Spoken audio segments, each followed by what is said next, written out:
Jay Smith at the 2012 Toledo Expo.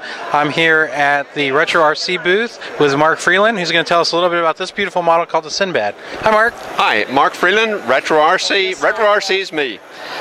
This actually is not an original design of my own, I have to admit. Most people will recognize it. It's a Berkeley design from 1941. The original aircraft was a 50-inch wingspan, and I've done a scaled-down version that's 36-inch wingspan, basically with the same structure, different airfoil, and a non-lifting tail.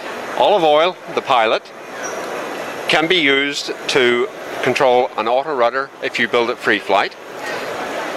All the parts are laser cut, and basically it looks like, and it's constructed exactly like the original. Flies beautifully. I added a little power pod with a GWS 12mm DC motor, and it'll climb out on that at about a 30-degree angle.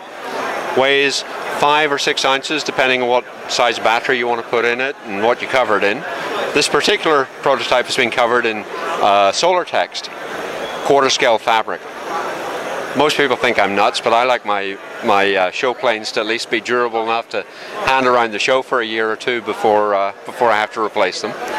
So that's basically this model. I've also done a simplified version which has a skinny fuselage, which I naturally call Sinbad, that I use for teaching kids, and I'm currently running a class at a local middle school with 20 11 to 13-year-olds who are all building the Sinbad, which is like this. It has exactly the same tailplane, exactly the same wings, just a much simpler fuselage that's much easier to cover. And there's no provision for RC provided with this kit. This one's intended to be RC, but you can easily build it free flight.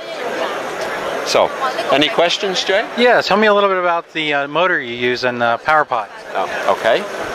It's the GWS 12mm canned motor. It comes in a little package for $12 with a couple of props. It's nothing special.